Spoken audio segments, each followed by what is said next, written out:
Okay, this is part 2 of 6.02. I forgot to set my timer for part 1, and indeed it was a longer video, about 20 minutes. This one won't be nearly as long. I should have cut it off about halfway through this sheet. But we're going to talk about, so for these last few slides, we're really going to hit the sphenoid and the ethmoid. So if you look at bone number 5 here, which we've been calling the sphenoid,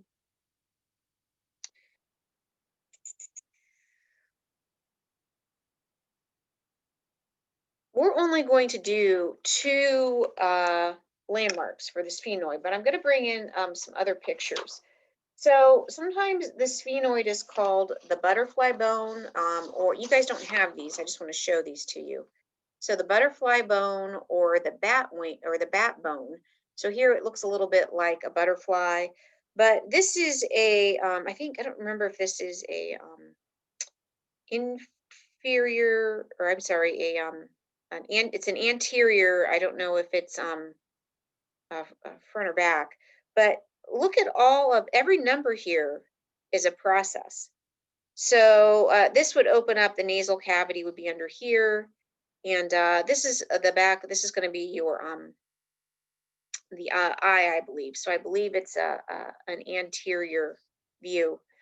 But every number there is a landmark.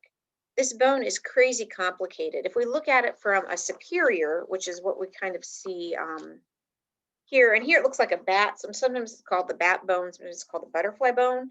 And in fact, they even call these the wings. So we've got the greater wing, we've got the lesser wing. And when we get into the cross section, we're going to learn what these two structures are, and that's it. But these are completely different landmarks from what we saw on the anterior. Well, why is this bone so crazy complicated? We have above it, from above, the brain is resting on this portion, and this bone touches every other bone in the skull. So it's sometimes called the keystone of the skull. Now, a keystone, if you look at an arch, the keystone is the one brick or block at the top of the arch that supports most of the weight. It provides the most supportive force for the arch. And that's what the sphenoid bone does. We really don't see it in its entirety. We saw it peeking through in the front and peeking through on the side. Here we can see an inferior view. So I don't know if we ever wrote that on this, that we have an inferior view here. But it is providing the support that the rest of these bones need. So very, very important bone. And we're going to go ahead and switch to the next sheet and look at that from a lateral sectioned view so we can label the two structures that we want to talk about.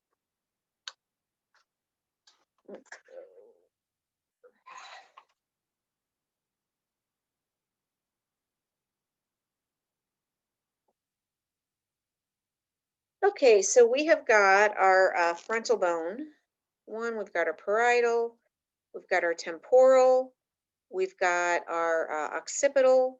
So here we have the ethmoid, number 6, and we've got the sphenoid, number 5. And we're finally going to get to some landmarks for the sphenoid. So we're going to have 5A, and we're going to have 5B. And 5A is this curved structure here.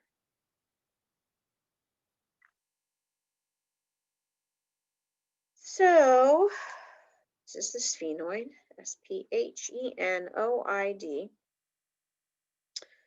5A is a very unique structure called the sella, S-E-L-L-A, turcica, T-U-R-C-I-C-A. This translates to Turkish saddle.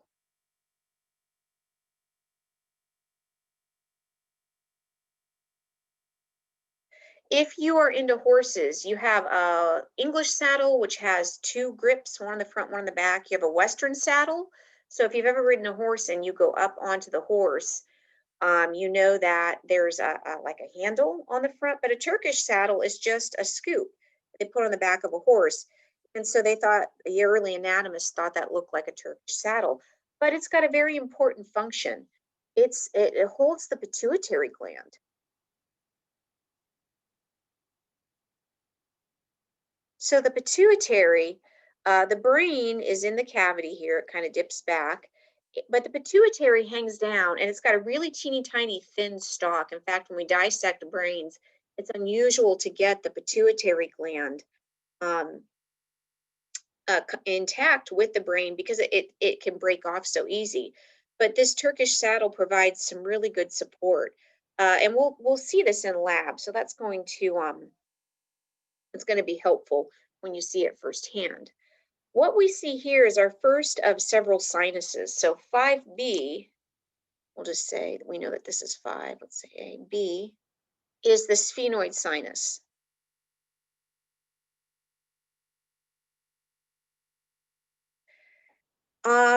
And I almost forgot, we have one other structure. So I have a 1C here.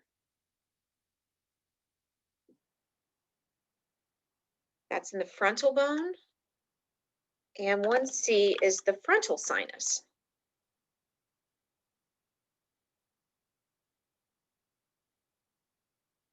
You have two other sinuses. You have a maxillary sinus and you have an ethmoid sinus that we can't see here. But overall, let's talk about sinuses quickly, or briefly, I should say.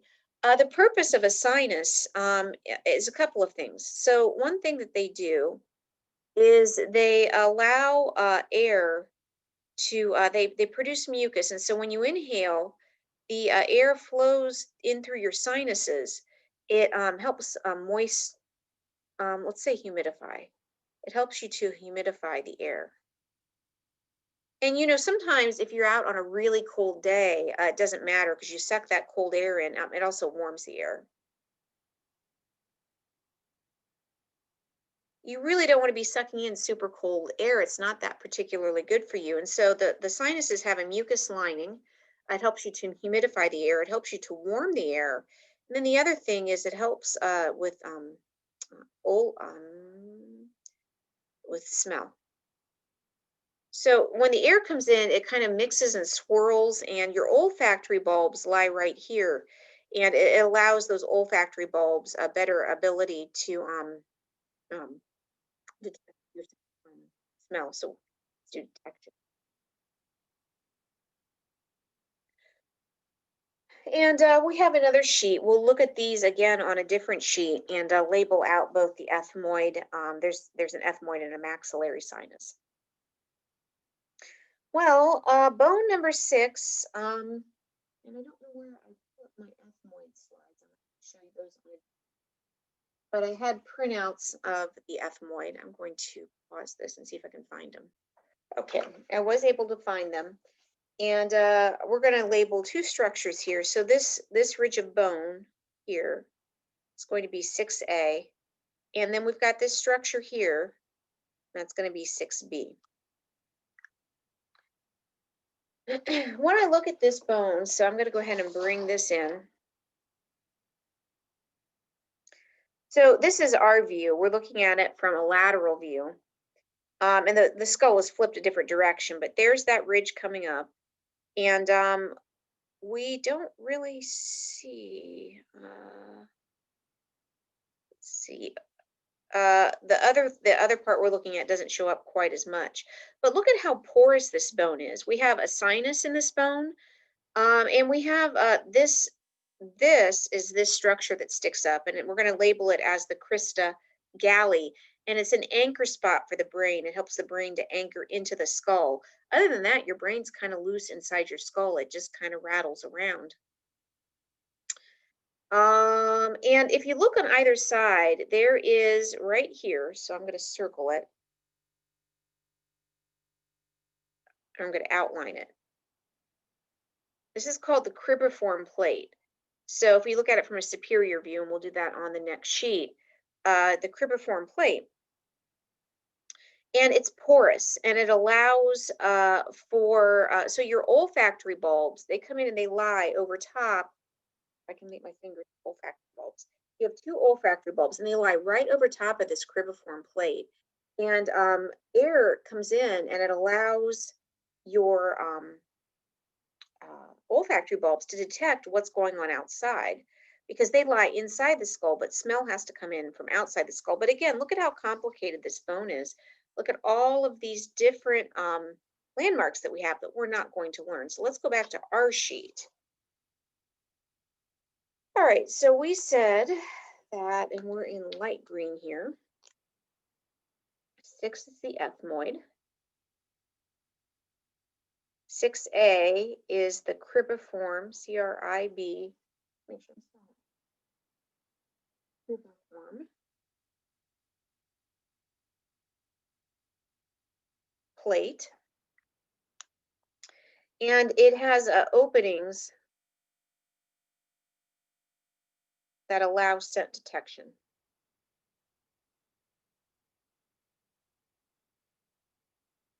Now, unfortunately, there are some microorganisms that have figured out they can get inside of our skull. And you've probably heard about, especially in the South, brain-eating amoebas.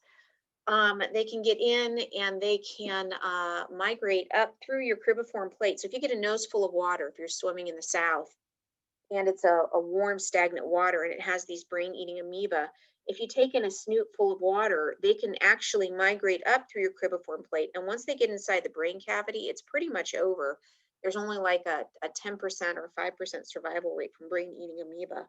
So be careful. Try not to get water in your nose.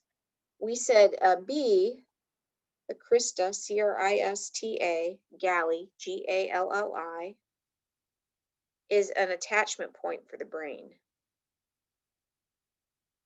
Attachment point for the brain.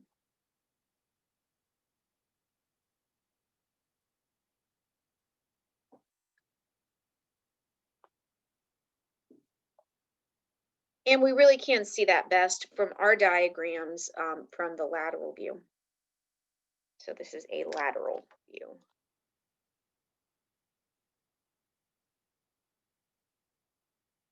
With a sagittal section. Actually, mid-sagittal.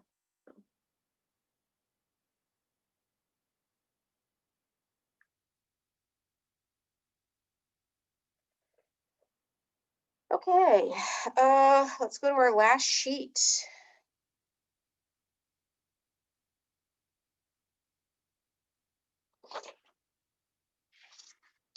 So here we have a superior view, and we have our frontal bone, number 1. We have our temporal bone, which is number 3. We have our occipital, which is 4. Here we have 4A, foramen magnum, and you can see the protuberance actually better here. Here is 4D, and then these are the nuchal lines, 4C. Our sphenoid is here, so we have bone 5. The sella turcica, so here's a superior view of the sella turcica. This is going to be, what was the number for sella turcica? 5A. And you can see how it kind of looks like a saddle. This isn't light green anymore, and I don't know why, but the crista galli is here in the center, and then if you look around the outside, I can see that cribiform plate. So I have 6A is the cribiform plate around, and 6B, the crista galli, is there in the center. So it's an A. So we've got the cribiform plate around this way, and we've got the crista galli here in the center. And in the skulls that we have, I believe this is the only section where you can see these. We do have one of these skulls that has a cranial section. It has a transverse section. So it's a superior view transverse section.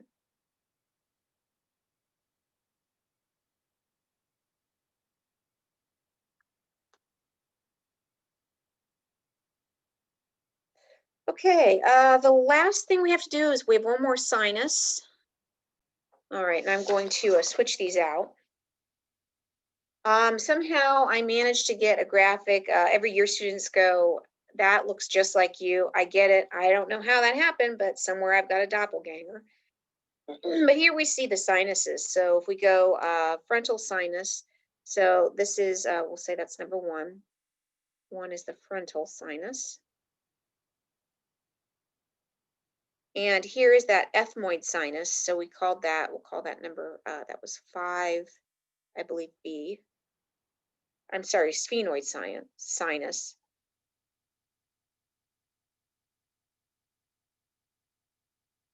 This is the ethmoid sinus. So this was bone number 6, and this would be landmark C.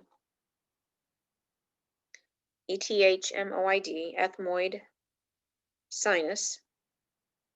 And then the larger of them is actually here, and we're just going to go, I don't remember what bone number this is. So let's just do an arrow here. This is called the maxillary sinus. Maxillary. And you can tell which sinus is inflamed. If you have allergies or you have trouble with your sinuses, you can tell which one you're having trouble with by where the pain is. If you feel the pain in your teeth, look at how close the bottom of the maxillary sinus is to your teeth. So you'll feel it. It'll aggravate the nerves that go into your teeth. That's going to be your maxillary. If you feel it between up in the middle of your forehead, that's going to be your frontal. If you feel it between your eyes, that's probably going to be your ethmoid, sphenoid. These are my favorite right here. This is where I'm always feeling it, although sometimes I can get some tooth pain. But again, we're going to warm, we're going to humidify, and we're going to help mix the air to get the best. And here's that cribiform plate, and here's the crista galli. So you can see how these two sinuses really help to get that air mixed before it goes up into that cribiform plate, up into the olfactory bulbs. Okay, that does it for the cranial bones. The facial bones aren't as complicated, so we'll probably do those in one video. This was 6.02 part 2. Thanks for watching. Have a good day.